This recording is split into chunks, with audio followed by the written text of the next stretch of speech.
Fala aí, pessoal, beleza? Bom, hoje eu vim trazer um assunto que eu acho que é importante porque eu vou aproveitar um acontecimento internacional para explicar uma parte mais teórica das relações internacionais, para ajudar a ter uma compreensão um pouco melhor de como funcionam as coisas. Por que disso?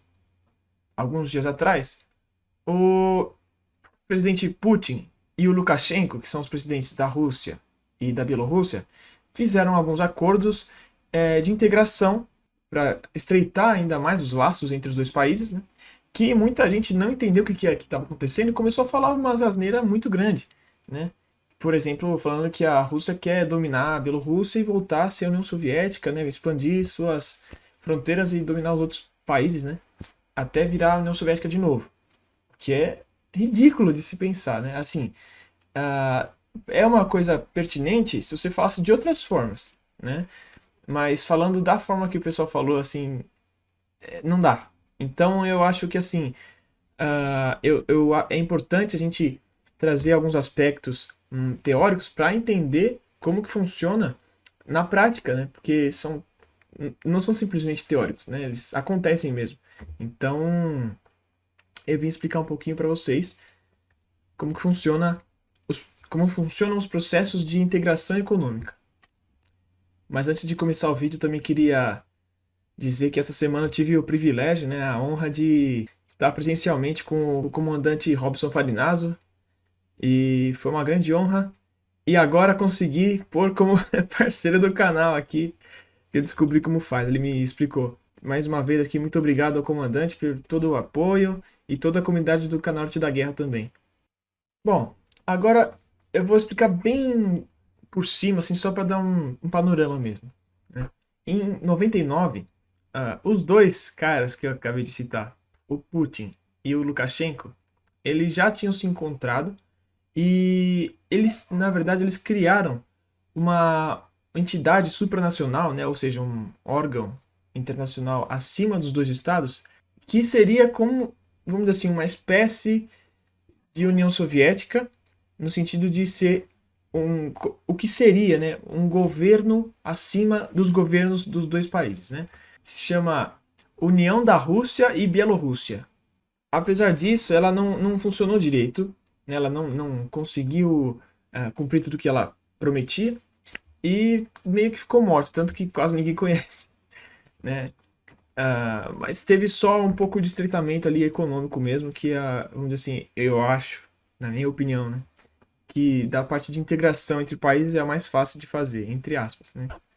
Então, essa parceria já existe, né? E a parceria entre os dois países, ela é muito forte, né? Como eu expliquei em outro vídeo, a questão dos povos ali é muito forte entre a Bielorrússia, a Rússia e a Ucrânia, que a origem dos três países é comum, então eles têm esses laços muito fortes. Bom, o caso aqui agora é que os dois presidentes, eles assinaram alguns acordos para estreitar ainda mais esses laços, né? Então, eu vou explicar um pouquinho mais pra frente como que são alguns processos de integração regional. Então, eles estão mais ou menos subindo de nível, né?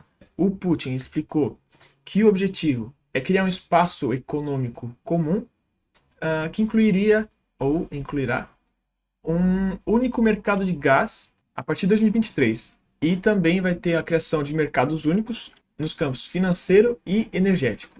Um espaço comum de transporte e políticas comuns nos setores industrial e agrícola. Os dois países ainda vão integrar seus sistemas monetários e de luta contra o terrorismo. Então, a gente pode perceber que não é pouca coisa. Daqui a pouco vocês vão perceber, quando explicar, que esses pontos são pontos já, vamos dizer assim, bem avançados de integração. Isso só é possível, pelo que eu falei agora há pouco, de os dois países serem muito próximos, né, e muito alinhados, ter uma afinidade muito grande. Porque para você conseguir ter uma integração profunda, você precisa ter no mínimo, uma grande confiança no outro, né? E isso, ainda mais no sistema internacional, que a gente fala que é anárquico, né, não tem um líder, né? Você tem que confiar muito, porque é muito difícil. Bom, e por que um país faz isso?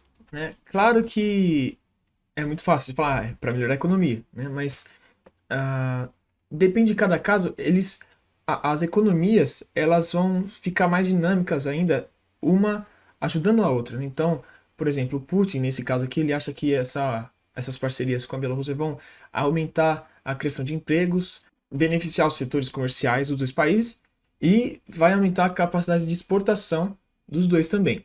Mas isso também, ele acha que vai dar um impulso ao crescimento da economia dos dois junto. E também é bom falar que a oposição criticou bastante, né, assim como o Ocidente, porque eles acham que vai cada vez diminuir a soberania bielorrussa, né, que a Rússia está cada vez mais dominando, o país. Mas o Putin falou que a parte política não foi discutida agora, né, e que a prioridade é a economia mesmo. Até porque, segundo as palavras dele aqui, ó, primeiro temos que criar uma base, uma fundação econômica. A prioridade é a economia. Então, ele não descartou a criação de órgãos políticos, né, ou de organizações supranacionais também entre os dois, para no futuro conseguir chegar naquela união da Rússia e Bielorrússia, propriamente como era para ter sido antes. Só que agora não é o momento. E agora ele está focado em melhorar a economia dos dois países para depois, se for o caso, unir os dois países politicamente. Com base nas informações que eu tenho, né, me parece que o que existe lá até agora é algo mais ou menos como uma união aduaneira. E com esses novos acordos, eles estão tentando se aproximar mais, né, se transformar em um mercado comum, tá? Ou algo próximo disso, né? Ou como o Putin disse, um espaço comum. Mas eu vou explicar agora um pouquinho cada etapa, assim, as principais, né? Vou falar as 5 principais para explicar um pouquinho para vocês começarem a entender como que funciona a parte econômica dos países, né? E não só para esse exemplo aqui que eu tô falando, mas quando vocês verem alguma notícia, qualquer coisa assim, vocês entenderem o que está acontecendo. Só para vocês verem que eu não estou tirando da minha cabeça, esse aqui é meu caderno de quando eu estava tendo essa matéria na faculdade. Aqui, deixa eu ver se dá para vocês verem. Aqui, ó, falando de cada modelo, mas eu não vou ficar mostrando porque minha letra é feia. Mas é isso aí. Então eu vou usar essa tabela para explicar basicamente para vocês. O primeiro passo, né, na prática não é ainda uma integração, é só um princípio para levar à integração econômica, né, que são os acordos de preferência tarifária. Então vamos pensar que tem o país A, o B, e eles estão numa região de C, D, E, F, G, né? O que acontece? O país A e o país B, né, eles entram em acordo que eles diminuem as tarifas, né, de um para outro. E o que acontece? Com isso fica mais barato você comprar um produto do país B do que do C, do D, do E, né? Então, o ponto é só esse. Você tem tarifas, você tem uma redução parcial das tarifas para esse país, né? Então, as tarifas do país A, no caso, são diferenciadas, porque o país B tem uma tarifa, vamos supor, 1% e o C tem 2, o D tem 3, cada um tem 1, tá? Então, resumidamente é isso. O próximo estágio, que a gente já pode falar que é uma integração regional, apesar de ser uma integração leve ainda, mas já é a área de livre comércio, ou também a área de livre mercado. Bom, ela não muda muito do que são os acordos de preferência tarifária em alguns aspectos, né? Então, por exemplo, a questão das tarifas diferenciadas ainda existe, só que as reduções das tarifas entre os países que estão no acordo é total. Então, não tem mais imposto, por exemplo, para importação e exportação para esse país. Ou seja, o país A e o país B vão trocar livremente, por isso que é livre mercado, né?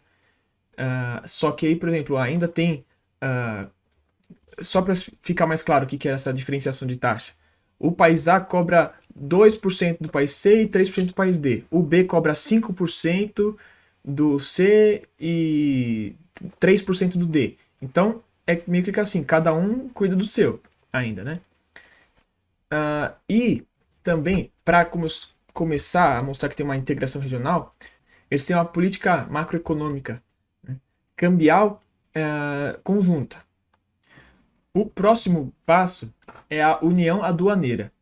E antes, né, só lembrando que como seria uma coisa de tipo de nível, então é tudo que teve na outra igual ou mais. Então, por exemplo, da área de livre mercado em diante, todas as próximas têm uma redução total das tarifas, tá? Então eu vou pular, vou ficar repetindo. O que muda na união aduaneira? Se a gente pensar que a aduaneira é a questão, por exemplo, alfândega, esses negócios, ah, é uma união das fronteiras, basicamente. Entre ali não tem mais barreiras. Entre o país A e o B não tem mais fronteiras. É como se fosse um país só em questão de alfândega, né? Então, a grande mudança é que a partir daqui tem uma coisa que a gente chama tarifa externa comum. Ou seja, não vai mais ter o país A cobrando 2% do país C e o país B cobrando 5%. Os dois vão cobrar, sei lá, 3% do C e 2% do D.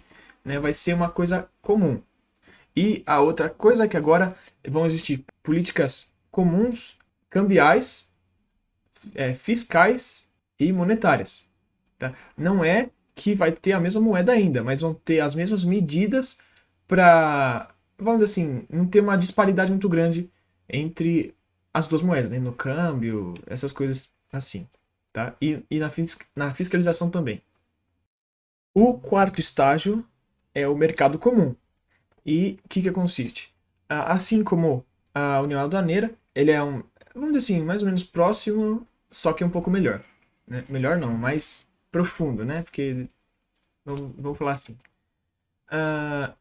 Além das três políticas que eu já falei, a regulação também é comum. Então, além das reduções da tarifa, que eu não vou ficar repetindo, a tarifa externa comum também, eles têm essas quatro políticas conjuntas, né? Então, cambial, monetária, fiscal e a regulação também, a regulatória. E além disso, o mercado como que ele tem? Ele tem, é como se fosse um mercado só, em vez de ser a União Aduaneira, são, vamos lá, o país A e o B, que estão juntos ali na fronteira. Agora, o mercado comum é como se economicamente fosse uma coisa só, vamos dizer assim, entre aspas, né? E qual que é o ponto? Eles têm o que a gente chama de livre mobilidade dos fatores de produção, ou seja, é como se a cadeia produtiva fosse interligada entre os países, entendeu? Então, dando um exemplo ainda do Brasil, eu vou dar, sei lá, um exemplo qualquer, né? Mas vamos supor que eu tenho uma empresa aqui no Brasil, aí que é na fronteira, ali na tríplice fronteira. Eu posso ter funcionários dos três países e materiais vindo dos dois outros países também. Então, ele funciona como se fosse uma coisa só, né? Uma cadeia só. E geralmente é nesse momento que também começa a ter uma maior liberdade de trânsito entre os países, assim, sem ter que tirar visto, esses negócios. Não que seja exatamente isso, mas você começa a ter uma integração entre as sociedades, assim, mais intensa também.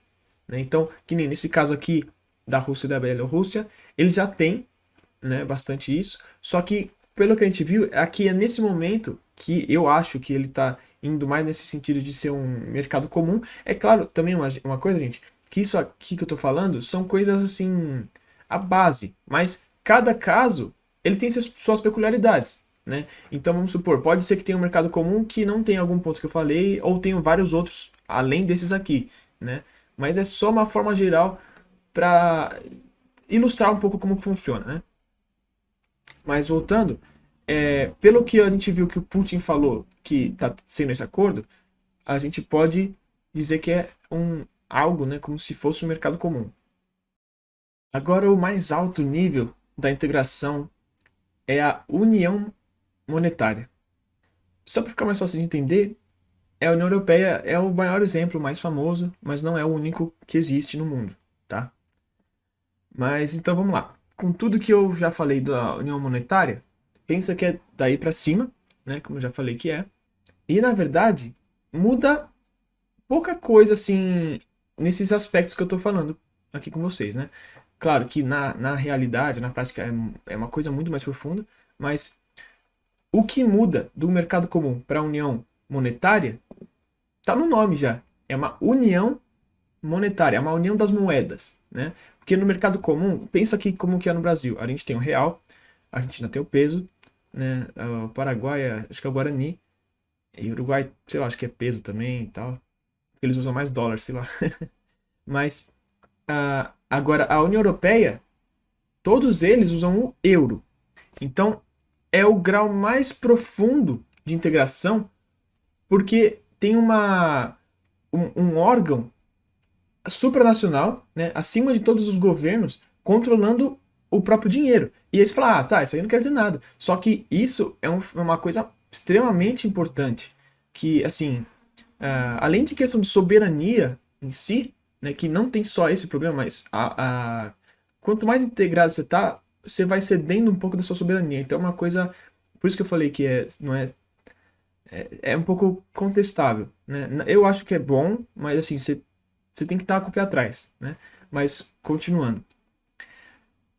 Tem uma união, tem um organismo que ele vai ditar como que tem que fazer. Então, eu vou dar um simples exemplo aqui. A situação econômica da Alemanha e da Grécia não é igual. Pelo contrário, é totalmente diferente. A Alemanha é um país riquíssimo com uma economia fantástica e a Grécia está, assim, vamos dizer, bem complicada, né? Então, as capacidades econômicas desses países, ela é quase incompatível, assim, ela é bem divergente. E tem um órgão ditando como que vai ser, quais medidas serem tomadas em cada momento ali. Obviamente, se ela tomar uma medida X, ela vai caminhar mais para um tipo de economia do que para o outro. Então, vamos supor que ela toma uma medida que favoreça economias mais fracas como a da Grécia e alguns outros países ali, vai afetar a Alemanha. Ou seja, não vai ser legal para a Alemanha. Só que como ela está nessa união monetária, ela vai ter que obedecer. Porque o órgão está acima da Alemanha. É um órgão de todos ali. E o inverso também. O que a maioria das vezes acontece, né? Se tomar uma medida que favorece a Alemanha, a França, essas economias maiores da União Europeia, vai ser contrária às economias mais fracas, ou seja, a Grécia, a Bulgária, a Albânia, esses países todos vão estar ferrados. Mas eles vão ter que obedecer. Entendeu? Então, vocês percebam que é um jogo complexo e é muito acima de ser só uma união monetária. Entendeu? Acima de ser só usar a mesma moeda. Né? Então, percebe que tem um monte de coisinha. Mas, se eu fosse explicar tudo, eu nem sei tanto assim, mas é uma coisa absurda. Né? A gente vai ficar aqui até amanhã falando. Foi por isso que eu falei que os países têm que confiar muito um no outro para avançar nesses processos de integração. Além de ser uma coisa óbvia, né? Você vai querer se aproximar, né? Ter uma amizade mais profunda com pessoas que você gosta, né? Então, nos países é a mesma coisa, né? Você tem que ter uma afinidade cultural, alguma coisa assim. Além dos interesses, né? De ter uma integração, tem que ter muito mais do que só esse interesse, né? Tem que se dar bem, tem que confiar no país. Porque senão, não funciona. Porque é o que eu tô falando aqui agora há pouco. Como que você vai abrir mão de uma parte da sua soberania junto com outro país se você não confia naquele país? Ele pode, vamos dizer assim, se fosse o caso, né? Numa teoria realista total, ele poderia acabar com você de alguma forma, ele podia te atacar de alguma forma, usando essa pequena parte da soberania que você cedeu, né? Então, vamos supor que a gente está falando aqui no caso da União Europeia, se tivesse uma desavença entre a Alemanha e a Grécia, a Alemanha podia aproveitar muito essa questão da moeda para afetar a Grécia, né? Que não que é uma coisa que não aconteça, mas é que não tem nenhum motivo assim, claro que a gente saiba, né? Entre nenhuma desavença entre os dois países, né? Mas é por isso que eu tô falando que é uma coisa que tem que ser muito cuidadosa, porque senão a gente podia ser uma união monetária aqui no Mercosul, mas é um processo muito complicado, até porque um outro fator é que as economias, como eu falei um pouco aqui, né? As economias têm que ser mais ou menos parecidas assim em escala, em dimensão, né? Porque senão tem tem uma disparidade muito grande, né? Que é o que acontece na União Europeia, que dá muitos problemas para eles. né? Tanto que, não sei se vocês vão lembrar, alguns anos atrás tinha uma grande discussão que os países mais ricos meio que bancam os mais pobres, né? Então a Alemanha, alguns alemães reclamam muito que eles financiam uma boa parte desses países mais fracos. Por quê? Porque as moedas, se cada um tivesse a sua, iam ser muito diferentes, né? Vamos supor, pega a moeda de um desses países mais fortes. Valeria quantos dracmas da Grécia hoje? Então, sendo a mesma moeda, ela representa diferentemente nos dois países, né? 1 euro pro alemão é uma coisinha qualquer. Agora, 1 euro pro grego já é um pouco mais, entendeu? Então, pensa um pouco nesses negócios. Esse processo de integração é uma coisa séria. Não é simplesmente chegar e falar, vamos fazer parceria, vamos fazer acordo, né? É uma coisa bem complexa. Então, quando tem, é porque realmente teve um esforço político e econômico para acontecer essa união, né? Então, que assim, existindo, ela ajuda muitos países, mas para você chegar nesse ponto não é simples, entendeu? É isso resumidamente.